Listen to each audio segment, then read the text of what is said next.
It's actually not half bad. Definitely pulled it left. Oh, just a bit short. That should work. Yeah. Well, what do you know? I got a par. That's not normal for me to start out a round of golf with a par, so that's a positive. And one of the things I'm doing with this video series is if I get a birdie or a par, I'll actually talk about something positive instead of ranting about something. So when was the last time Nebraska started off a season winning 4 games in their first 5? 2016, right? There's a reason for this, and that is turnover margin and scoring margin. For 2024, so far, the defense is giving up an average of 11 points less per game than they were giving up through 5 games in 2023. Conversely, the offense is scoring 12 more points per game than they were scoring through 5 games in the 2023 season. Turnovers. Nebraska is +5 in turnover margin as opposed to -6 in turnover margin through the first 5 games in 2023. Another positive, it's Dylan Raiola, right? We have a quarterback who's absolutely taking care of the ball at a high level, higher level than you could usually expect from a true freshman quarterback. He's not had a straight up interception taken back for a touchdown a la 2017. Still have PTSD over that one. And the running backs, other than the first game, have held on to the football.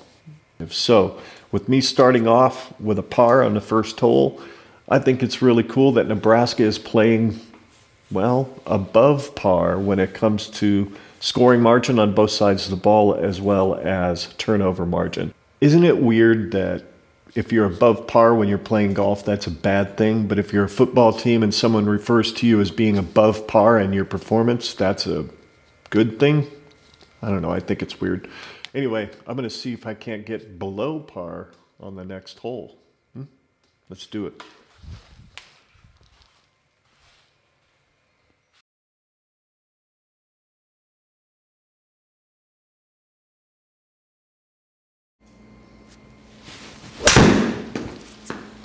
Wow, that was hit pretty well for me. But not quite far enough, obviously.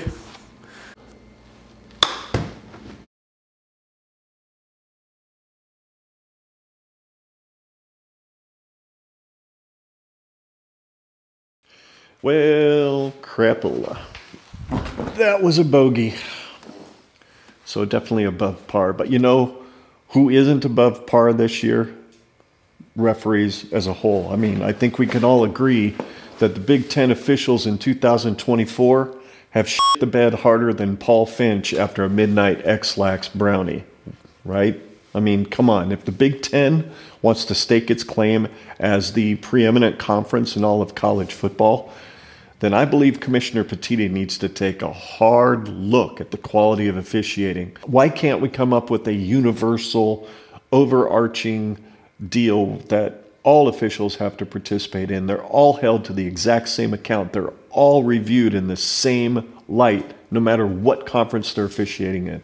With the billions and billions and billions of dollars that college football is generating, how are these officials still part-time independent contractors who are held to no account whatsoever for what they do on the field and the games that they cost teams? As bad as that call was on Fedoni for offensive pass interference against Purdue, the offsides that they called against Minnesota, nobody wants Lucy to pull the football out from under you like that. Minnesota played far too well to have that happen to them.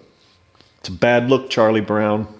It's a damn bad look. Because what the Big Ten is doing to their teams in their conference is a f***ing embarrassment in college football. All right, speaking of embarrassment, I need to get up. I need to play hole number 3 to see if I get to rant again or if I get to come up with something fun to talk about.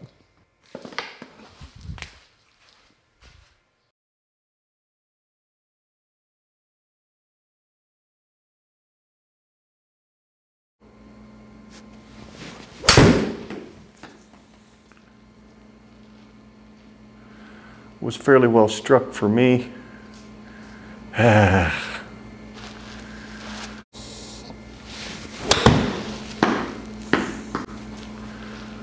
It actually hit pretty well. Nice. Good spin on it too. Well, that was ugly. Another bogey, so I guess I get to go on another rant. Pro Football Focus and the way that they rank quarterbacks, that is ugly. Help me out here, folks.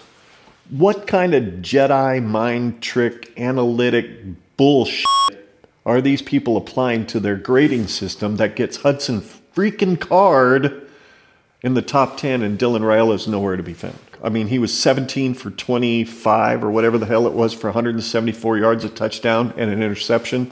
Meanwhile, Dylan was, I don't know what, 17 or 18 for 29 or something like that. 257 yards, one touchdown, no interceptions, not even close to putting the ball in danger.